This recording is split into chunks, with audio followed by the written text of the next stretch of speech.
नमस्कार दोस्तों, study with team Banaras channel में आपका स्वागत है। आज हम लोग ईवीएस पेडागॉजी का एक बहुत ही इंपॉर्टेंट टॉपिक है थीम्स। ईवीएस में टोटल 6 थीम्स होते हैं, उसके बारे में डिटेल में डिस्कस करेंगे। अभी जो पिछली बार ऑनलाइन पैटर्न पे एग्जाम हुआ था उसमें लगभग हर शिफ्ट में ही 1 से 2 क्वेश्चन इस टॉपिक से रिलेटेड पूछे गए हैं, इसलिए इस टॉपिक को बिल्कुल डिटेल में देखिएगा। और लास्ट में हम लोग प्रीवियस ईयर क्वेश्चन भी देखेंगे कि किस तरीके से ऑनलाइन पैटर्न और ऑफलाइन पैटर्न में क्वेश्चन पूछे जाते हैं, क्योंकि आप सिर्फ थ्योरी पढ़ लेंगे तो उससे कोई फायदा होने वाला नहीं है। जब आप देखेंगे कि किस तरीके से क्वेश्चन बनता है तो आपकी अंडरस्टैंडिंग बेहतर बनेगी, इसलिए वीडियो को पूरा देखिएगा। तो चलिए हम लोग देख लेते हैं कि आखिर 6 थीम्स कौन कौन से हैं।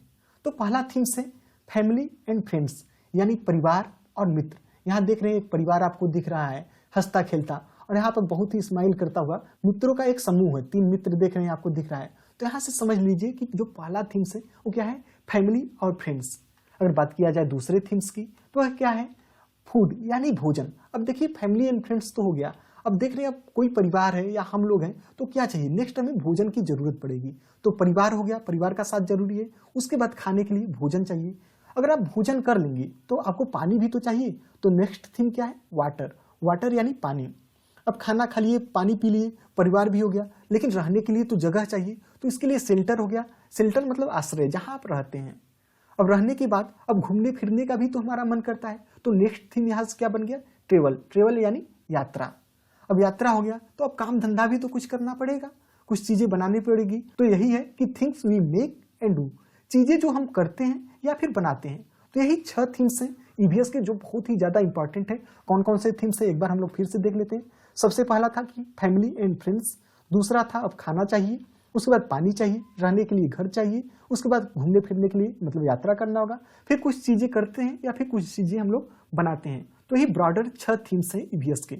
तो चलिए अब यहाँ से देखिए एक चीज और बनता है कि जो ईवीएस का किताब लिखा गया है वो कोई टॉपिक वाइज नहीं लिखा गया कि कोई टॉपिक दे दिए उसके बाद नेक्स्ट टॉपिक दे दे, नहीं है, ऐसा नहीं है, बल्कि ये थीम वाइज है। जैसे ये जो 6 थीम है, things we make and do, यात्रा, आश्रय, जल, फूड या फिर परिवार और मित्र, तो इसी पर बेस्ड बना है। क्यों? क्योंकि जो छोटे बच्चे हैं 3 से लेकर के 5 तक के, वे चीजों को पार्ट पार्ट में नहीं समझ सकते हैं, बल्कि वे एक चीजों को इंटर रिलेट करके एक दूसरे से कनेक्ट करके चीजों को समझते हैं। इसलिए थीम वाइज किताब को लिखा गया है। यह क्वेश्चन सीटेड में कई बार पूछा है, तो अभी हम लोग क्वेश्चन देखेंगे तो बिल्कुल आपको क्लियर हो जाएगा। अब देखिए नेक्स्ट चीज आता है, थीम तो हो गया। अब थीम के अंदर सब थीम मतलब उस थीम का कुछ पार्ट है। सिर्फ फैमिली और फ्रेंड में ही सब थीम दिया हुआ है जो हमारे सिलेबस में है, तो उसे पढ़ना है। तो अब देखिए जैसे परिवार और मित्र हैं तो क्या होता है, रिलेशनशिप मतलब जो रिश्ते होते हैं। अब जैसे माता पिता का रिश्ता हो गया, अगर दोस्त है तो दोस्तों का रिश्ता हो गया, तो ये क्या है, उसके अंडर आ रहे हैं। तो जो फैमिली और फ्रेंड्स हैं उसके अंडर क्या आएगा, रिलेशनशिप आएगा, यानी रिश्ते हो गए। उसके बाद वर्क एंड प्ले, अब हम लोग काम और खेलते भी हैं। और नेक्स्ट क्या है, हम जानवर पालते हैं, एनिमल हो गया, और हम लोग पेड़ पौधे भी लगाते हैं, तो प्लांट्स हो गया। तो अगर पूछे सब थीम कौन कौन से हैं, तो रिलेशनशिप यानी रिश्ते, वर्क एंड प्ले काम और खेल, जानवर यानी एनिमल, और प्लांट यानी पौधे। तो ये क्या हो गए, ये सब थीम हो गए। तो मेन यही है कि थीम 6 हो गए, और सब थीम पूछे तो फैमिली और फ्रेंड्स के अंदर 4 सब थीम आते हैं। अब चलिए हम लोग देख लेते हैं कि प्रीवियस ईयर में इससे रिलेटेड किस तरीके से क्वेश्चन पूछे गए हैं। तो देखिए दिसंबर 2019 में पूछ लिया है कि निम्नलिखित में से कौन सा पर्यावरण अध्ययन पाठ्यक्रम के सुझावित प्रकरणों का उप प्रकरण है। उप प्रकरण क्या मतलब क्या है, सब थीम। तो ऑप्शन देख लीजिए यहाँ पर कि परिवार और मित्र, भोजन, जानवर, या फिर हम चीजें कैसे बनाते हैं। तो देखिए हमने देखा था कि परिवार और मित्र तो थीम था, और भोजन भी किया था, हम लोग भोजन भी करते हैं। अब नेक्स्ट ऑप्शन क्या है, जानवर। तो देखिए जानवर क्या था, परिवार और मित्र यानी हम लोग पालते हैं, तो क्या हो गया, ये सब थीम के अंदर आता है। और एक और क्या था, प्लांट भी था। और चीजें हम कैसे बनाते हैं, things we make and do, तो ये भी क्या था, थीम्स था। तो थीम्स में परिवार और मित्र, भोजन, और हम चीजें कैसे बनाते हैं, और पूछा था यहाँ पर सब थीम, तो जानवर हो गया, यानी ऑप्शन नंबर 3। तो बिल्कुल हम लोग क्वेश्चन को डिटेल के साथ देखते चलेंगे। नेक्स्ट क्वेश्चन देखिए, नवंबर 2012 में पूछा था कि नर्सरी कक्षा में शुरुआत करने के लिए कौन सी विषय वस्तु यानी थीम्स सबसे अच्छी है। मेरा पड़ोस, मेरा विद्यालय, मेरा परिवार, या फिर मेरा प्रिय मित्र। तो देखिए अगर कोई छोटा बच्चा है जो कि नर्सरी में है यानी बहुत छोटा है, तो सबसे पहले क्या होगा, वो अपने परिवार से उसका सरोकार होता है। तो इसलिए अगर उसे कोई चीज समझाना हो तो अगर आप उसका परिवार का एग्जाम्पल देके समझाएंगे तो उसे आसानी से समझ आएगा। इसलिए मेरा परिवार ऑप्शन नंबर 2 इसका उत्तर सही हो गया। अब चलिए नेक्स्ट क्वेश्चन पे चलते हैं। यह फरवरी 2015 में पूछा था। तो आपको देख रहे हैं ये पेडागॉजी का जो क्वेश्चन होता है काफी लंबा लंबा आता है। अगर आप सोचते हैं कि रट करके कर लेंगे तो ऐसा होगा नहीं, आपको क्वेश्चन को पढ़ना है और उसे समझ करके वहां से आंसर निकालना है। तो चलिए देखते हैं कि ईवीएस की कक्षा में जल का पाठ पढ़ाते समय अंजलि ने अपनी कक्षा में जल के विभिन्न स्रोतों और जल को संरक्षित करने के लिए व्यक्तिगत क्रियाओं पर रोल प्ले आयोजित किया। इस क्रियाकलाप का मुख्य उद्देश्य है कि अंजलि मैडम है, तो अंजलि मैडम जल का पाठ पढ़ा रही है। अब जल का पाठ पढ़ाते समय उन्होंने क्या किया कि जो जल का संरक्षण मतलब जल को किस तरीके से बचा सकते हैं या फिर जल का जो विभिन्न स्रोत है, जल के कौन कौन से स्रोत हैं, उसे समझाने के लिए इन्होंने रोल प्ले किया। मतलब कि अलग अलग बच्चों को अलग अलग रोल दे दिया कि आप इसे अपना प्ले करिए। तो इसके पीछे का क्या उद्देश्य था? तो पहला ऑप्शन क्या दिया है, विद्यार्थियों की सामाजिक कुशलताओं में सुधार करना यानी इंप्रूविंग सोशल स्किल। या फिर दूसरा ऑप्शन है अधिगम की प्रक्रिया में एक रास्ता को तोड़ना, ब्रेकिंग मोनोटोनी। या फिर तीसरा ऑप्शन है अधिगम की प्रक्रिया में विद्यार्थियों का सक्रिय भाग लेना सुनिश्चित करना यानी एक्टिव पार्टिसिपेशन ऑफ स्टूडेंट। या फिर चौथा जल के स्रोतों के विषय में विद्यार्थियों के ज्ञान में वृद्धि करना, तो enhancing student knowledge on sources of water. तो देखिए पेडागॉजी में कई उत्तर सही हो सकता है, लेकिन हमें क्या जो सबसे सही सटीक आंसर है उसे टिक करना होता है। तो यहाँ जो देखिए ऑप्शन नंबर 3 है जिसमें बच्चा सबसे ज्यादा सक्रिय हो, आप उसी आंसर को टिक करेंगे। यहाँ तीसरा ऑप्शन दिख रहे हैं कि अधिगम की प्रक्रिया में विद्यार्थियों का सक्रिय भाग लेना सुनिश्चित करना, क्योंकि जब बच्चे खुद उसमें इन्वॉल्व रहेंगे तो चीजों को आसानी से समझ पाएंगे, इसलिए ऑप्शन नंबर 3 सटीक आंसर है। अब चलिए नेक्स्ट क्वेश्चन पे चलते हैं जो जनवरी 2021 में पूछा था कि निम्नलिखित में कौन सा एनसीएफ 2005 के अनुसार ईवीएस पाठ्यक्रम में सुझाए गए 6 विषयों में से एक है। तो हमने देखा ही था कि 6 जो थीम्स हैं वो कौन कौन से थे। तो देखिए कई बार आपको हिंदी पढ़ने पर समझ में नहीं आता है तो आप तुरंत क्या करेंगे कि इंग्लिश वाला क्वेश्चन चेक कर लेंगे। तो यहाँ 6 थीम देख लेंगे तो आपको तुरंत समझ में आ जाएगा कि मटेरियल है, कि नेचुरल रिसोर्सेस है, things we make and do है, कि हाउ थिंग्स वर्क। तो हमने देखा ही था कि things we make and do चीजें जो हम बनाते हैं या करते थे ये थीम्स का पार्ट है, इसलिए तीसरा वाला ऑप्शन सही हो गया। तो चलिए अब नेक्स्ट क्वेश्चन पे चलते हैं जो कि जुलाई 2019 में पूछा था कि पर्यावरण अध्ययन के पाठ्यक्रम में उप विषयों के स्थान पर थीम को प्रस्तावित किया गया है। कहने का मतलब है कि जो टॉपिक होते हैं ईवीएस में वो ना दे करके थीम्स क्यों दिया गया है कि पर्यावरण अध्ययन में पाठों को कम करने के लिए, दूसरा बच्चों के परिवेशीय बोध में वृद्धि करने के लिए, तीसरा बच्चों के स्थानीय परिवेश के मुद्दे से जुड़े हुए और अंतः संबंधित समझ के विकास के लिए, या फिर चौथा उप विषयों की तुलना में थीम आधारित पर्यावरण अध्ययन का संपादन आसान होता है। तो देखिए हमने बताया था कि जो बच्चे क्या होते हैं पार्ट पार्ट में चीजों को नहीं समझ पाते हैं, बल्कि जब चीजें इंटर रिलेटेड हो, अंतः संबंधित हो, एक दूसरे से कनेक्टेड हो, तो चीजें बच्चा आसानी से समझ पाता है। तो developing connected and inter related understanding, तो इसलिए तीसरा वाला ऑप्शन सही हो गया। तो चलिए नेक्स्ट क्वेश्चन पे चलते हैं जो कि 1 जनवरी 2022 में पूछा था कि कक्षा 4 के विद्यार्थियों को थीम आश्रय यानी शेल्टर के लिए कौन सी युक्ति पूछताछ को प्रोत्साहित करती है। पहला ऑप्शन है विद्यार्थियों को विभिन्न प्रकार के घरों के चित्र एकत्र करने के लिए कहना, या फिर दूसरा ऑप्शन है विभिन्न प्रकार के आश्रयों के चित्र साझा करना, या फिर तीसरा है विभिन्न मकान निर्माण स्थलों पर जाने के उपरांत विद्यार्थियों को अपने अनुभवों को सुनाने के लिए कहना, या फिर चौथा ऑप्शन है देश के विभिन्न आश्रयों पर एक पावर पॉइंट प्रस्तुति दिखाना। पावर पॉइंट मतलब पीपीटी जैसा अभी स्लाइड हम लोग चेंज कर रहे हैं इस तरीके से दिखाना। तो देखिए जो तीसरा वाला ऑप्शन है जिसमें हमने बताया था कि बच्चा सबसे ज्यादा एक्टिव है या जिससे बच्चों को खुलने का ज्यादा मौका मिले, जैसे यहाँ पर क्या है कि बच्चा जाएगा जहाँ पर मकान का निर्माण हो रहा है उसे देखेगा और देखने के बाद उसका जो अनुभव है अगर वह उसे शेयर करता है तो सबसे ज्यादा तो एक्टिव यहीं पर बच्चा है, तो इसलिए तीसरा वाला ऑप्शन सही हो गया। अब देखिए नेक्स्ट क्वेश्चन 1 जनवरी 2022 में ही देखिए फिर से पूछ लिया कि थीम परिवार तथा मित्र मतलब फैमिली तथा फ्रेंड में कौन सा उप थीम है। तो कौन कौन से हैं, चीजें जो हम बनाते हैं या करते हैं, कार्य और खेल, भोजन और जल, हमारा आश्रय। तो इसका सही उत्तर हो जाएगा कार्य तथा खेल। अब चलिए नेक्स्ट क्वेश्चन चलते हैं जो कि 3 जनवरी 2022 में पूछा था कि एक शिक्षक को कक्षा 1 के विद्यार्थियों को पशु उप थीम पढ़ाना है तो निम्न में से कौन सी युक्ति इस विषय को विद्यार्थियों तक संपादित करने के लिए सबसे उपयुक्त होगी। यानी हमें एनिमल जो सब थीम है उसे पढ़ाना है, तो विद्यार्थियों से कहें कि वे जानवरों की सूची बनाएं, मतलब टेबल बनाना है उसका, या फिर विद्यार्थियों को जानवरों का नाम बताएं, या फिर नेक्स्ट विद्यार्थियों को चिड़ियाघर के भ्रमण पर ले जाकर प्रत्यक्ष अनुभव कराएं, या फिर नेक्स्ट ऑप्शन है कि विविध प्रकार के जानवरों के रंगीन चित्र दिखाकर जानवरों के बारे में समझ विकसित कराना। तो तो देखिए आपको समझना कि कौन में सबसे ज्यादा बच्चा एक्टिव होगा। तो अगर आप बच्चों को भ्रमण पर ले जाएं, रोल प्ले कराएं, तो इसमें बच्चा क्या होता है, सबसे ज्यादा एक्टिव होता है। इसलिए तीसरा वाला ऑप्शन कि विद्यार्थियों को चिड़ियाघर के भ्रमण पर ले जाकर प्रत्यक्ष अनुभव कराएं, वहां पर बच्चा खुद से देखेगा और अपनी समझ विकसित करेगा, इसलिए तीसरा वाला ऑप्शन सही हो गया।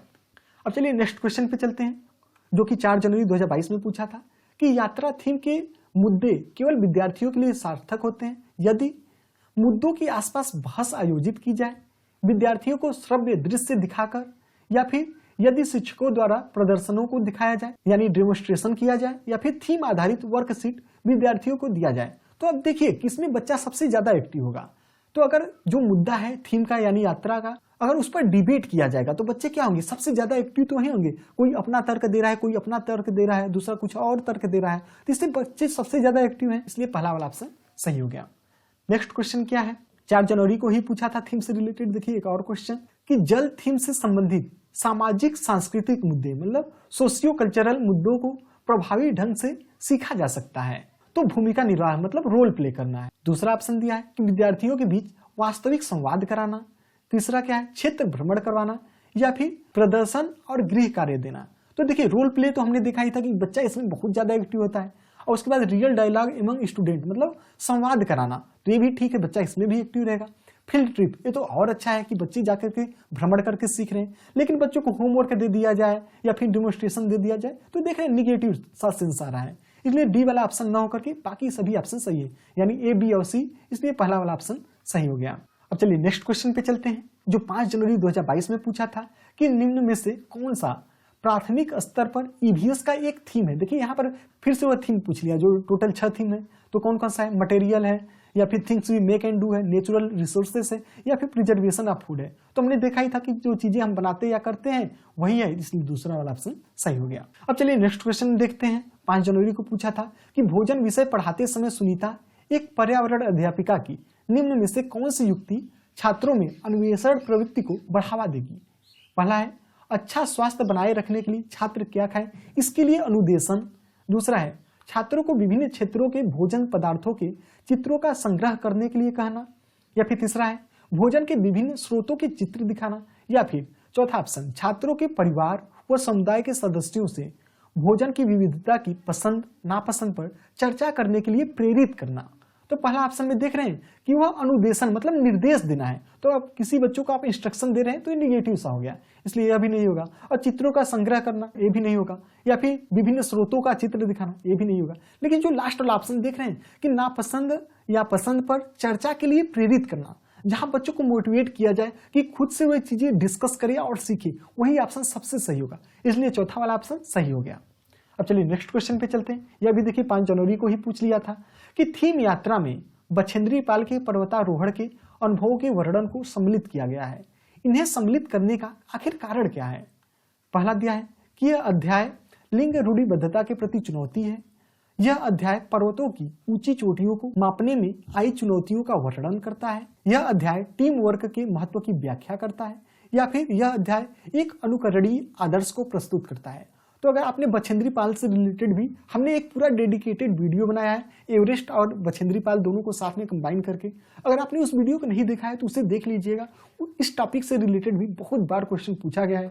तो चलिए अब इसका सही आंसर देख लेते हैं कि यह अध्याय लिंग रूढ़िबद्धता के प्रति चुनौती है। तो बिल्कुल सही बात है कि सिर्फ फीमेल ही या फिर सिर्फ मेल ही कोई काम को कर सकते हैं, ऐसा नहीं है, तो चुनौती देता है, चैलेंज करता है, सही है। या फिर जब आप एवरेस्ट की सतह पर या फिर ऊंची चोटियों पर चढ़ते हैं तो बहुत सारी चुनौतियां आती हैं, वो कौन कौन सी चुनौती हैं उसके बारे में वर्णन किया गया, ये भी सही है। या फिर सामूहिक टीम यानी टीम वर्क का जो महत्व है उसके बारे में भी सही है, या और यह एक अनुकरणीय आदर्श है, तो ये भी सही है। इसलिए ABCD सभी ऑप्शन सही हो गया, मतलब पहला वाला ऑप्शन सही हो गया। अब चलिए नेक्स्ट क्वेश्चन पे चलते हैं। यह 6 जनवरी 2022 में पूछा था कि शीला ने कक्षा 3 के विद्यार्थियों को पढ़ाने के लिए उप प्रकरण पशु लिया, यानी जो सब थीम है एनिमल उसे लिया। निम्न में से कौन सा प्रकरण उनके अधिगम के विस्तार के लिए लाभदायी होंगे। कि किसी कविता से स्थानीय पशुओं के नामों का उच्चारण कराना, प्राणी उद्यान यानी जू के पशुओं तथा स्थानीय पशुओं के चित्रों को दिखाना, प्राणी उद्यान में पशु जानवरों को देखना यानी जू में जाकर के जानवरों को देखना, या फिर पशुओं के चित्रों के कटआउट देखना। तो देखिए सबसे ज्यादा बच्चा कहाँ एक्टिव होगा या ज्यादा सीखेगा, यानी जो बच्चा जब एनिमल को जाकर के जू यानी चिड़ियाघर है, अगर जाकर के खुद से वहां देखेगा तो सबसे ज्यादा सीखेगा, न कि चित्र को देख करके या उसके नाम को उच्चारण करके या कटआउट को देख करके। इसलिए तीसरा वाला ऑप्शन सही हो गया। अब चलिए नेक्स्ट क्वेश्चन पे चलते हैं। 6 जनवरी को ही पूछ लिया था कि कौन सा थीम है। अब तो आपको पता ही चल गया होगा कि जल है कि मौसम है, सामग्री है या फिर जानवर है। तो हमने देखा ही था कि जल जो है थीम है। नेक्स्ट क्वेश्चन देखते हैं। ये 7 जनवरी को पूछ लिया था कि भोजन विषय के मुद्दे विद्यार्थियों के लिए सार्थक और प्रामाणिक हो सकते हैं यदि मुद्दे के इर्द गिर्द समूह कार्य चर्चाएं आयोजित की जाए, मतलब डिस्कशन किया जाए, या फिर प्रश्नोत्तरी आयोजित किया जाए, क्विज किया जाए, शिक्षकों द्वारा प्रदर्शन किया जाए, डिमोन्स्ट्रेशन दिया जाए टीचरों द्वारा, या फिर पाठ्य पुस्तकें संसाधन के रूप में शामिल है। तो देखिए अब बच्चा किसमें सबसे ज्यादा एक्टिव आपको दिख रहा है कि अगर समूह कार्य करेगा बच्चा, टीम वर्क करेगा तो उसमें ही तो सबसे ज्यादा एक्टिव होगा। इसलिए पहला वाला ऑप्शन सही हो गया। नेक्स्ट क्वेश्चन 7 जनवरी में पूछा था, देखिए फिर से पूछ लिया था कि जल थीम से संबंधित मुद्दों को प्रभावी ढंग से सीखा जा सकता है यदि रोल प्ले आयोजित किया जाए, बच्चों के बीच वास्तविक संवाद को प्रोत्साहित किया जाए, संरक्षित क्षेत्र भ्रमण आयोजित किया जाए, बच्चों को निबंध लिखने के लिए कहा जाए। तो देखिए रोल प्ले हमने देखा ही था कि बच्चा जिसमें खुद से ही रोल प्ले कर रहा है, चीजों को करके सीख रहा है, वो सही हो गया। अब बच्चों के बीच वास्तविक संवाद जिसमें क्या हो, रियल डायलॉग हो, ये भी सही है। या फिर जो भ्रमण मतलब स्ट्रक्चरल फील्ड ट्रिप, जो बच्चा जाकर कहीं सीखे, ये तो और अच्छा है, तो ये भी सही हो गया। लेकिन बच्चों को निबंध लिखने के लिए कह दीजिए, कोई टॉपिक दे दीजिए जल थीम से रिलेटेड, बच्चे तू पानी के बारे में कुछ लिखो, तो ये क्या हो गया, ये तो निगेटिव सा है। इसलिए जो जिसमें बच्चा सबसे ज्यादा एक्टिव है, ए, बी और सी सही हो गया, यानी पहला वाला ऑप्शन सही हो गया। अब चलिए देखते हैं 11 जनवरी 2022 में पूछा था, रीता एक ईवीएस शिक्षिका है, थीम खाद्य पढ़ाते हुए यानी भोजन कक्षा 5 के विद्यार्थियों को पड़ोस के घरों में विभिन्न खाद्य संरक्षण विधियों का सर्वेक्षण करने के लिए कहती है। इस सर्वेक्षण का सबसे अधिक उपयुक्त उद्देश्य क्या हो सकता है कि रीता मैडम जी हैं वो क्या कहती हैं कि आप लोग अपने अड़ोस पड़ोस के घर में जाइए और वहां पर देखिए जो खाद्य संरक्षण मतलब जो खाने की वस्तुएं उसे संरक्षित किया जाता है, उसे ज्यादा लंबे समय तक बचाए रखा जाता है। तो जाकर के सर्वेक्षण करिए, सर्वे करके लोगों से पूछिए तो इसके पीछे का उनका क्या कारण रहा होगा कि विभिन्न व्यक्तियों के प्रति संवेदनशील बनाना, सर्वेक्षण करने के कौशल क्षमता का आकलन करना, समुदाय से प्रत्यक्ष रूप से जानकारी एकत्र करने का अवसर प्रदान करना, या फिर समुदाय के साथ बातचीत करने का अवसर देना। तो पहला ऑप्शन बिल्कुल सही है कि विभिन्न व्यक्तियों के प्रति संवेदनशील बनाना। लेकिन दूसरा ऑप्शन देख रहे हैं सर्वेक्षण करने के कौशल या क्षमता का आकलन करना। अभी बच्चा कक्षा 5 में है, अब आप सर्वेक्षण करने का उसका कौशल तो आकेंगे नहीं कि किस तरीके से वो सर्वेक्षण कर रहा है या नहीं कर रहा है, तो ये निगेटिव पॉइंट हो गया। तो बी वाला ऑप्शन नहीं होगा। लेकिन सी वाला ऑप्शन समुदाय से प्रत्यक्ष रूप से जानकारी एकत्र करने के अवसर प्रदान करना, जहां बच्चों को अवसर दिया जाए, कुछ देख रहे हैं पॉजिटिव सेंस है, तो ये सही हो गया। और बातचीत करने का अवसर मिलेगा, ये भी सही बात है। मतलब ए, सी और डी, तो पहला ऑप्शन नहीं, दूसरा ऑप्शन सही हो गया। चलिए नेक्स्ट क्वेश्चन पे चलते हैं। 17 जनवरी 2022 में पूछा था कि प्राथमिक स्तर पर वही कौन सा थीम है, तो आपको पता ही है अब कि परिवार और दोस्त है, कि परिवहन के साधन है, जल संरक्षण है, या फिर हमारा परिवार है। तो हमने देखा ही था कि फैमिली एंड फ्रेंड्स, यानी पहला वाला ऑप्शन सही हो गया। नेक्स्ट क्वेश्चन पे चलते हैं। यह 17 जनवरी 2022 में ही देखिए इसी थीम से रिलेटेड ही पूछ लिया था कि पौधे विषय के मुद्दे बच्चों के लिए सार्थक हो सकते हैं यदि बच्चों को थीम आधारित वर्कशीट दिया जाए, क्षेत्र भ्रमण मुद्दों के इर्द गिर्द आयोजित किया जाए यानी फील्ड ट्रिप कराया जाए, शिक्षकों द्वारा प्रदर्शन किया जाए, डिमोन्स्ट्रेशन दिया जाए, या फिर आमंत्रित व्याख्यानों के बाद सामूहिक कार्य का आयोजन किया जाए। तो देखिए बच्चा सबसे ज्यादा एक्टिव किसमें रहेगा, जब उसे फील्ड ट्रिप मतलब उसे जाकर के घूम करके सीखने को मौका मिले कि पेड़ पौधे किस तरीके से लगते हैं, किस तरीके से उसका देखभाल किया जाता है, तो क्या होगा, दूसरा वाला ऑप्शन सही हो गया।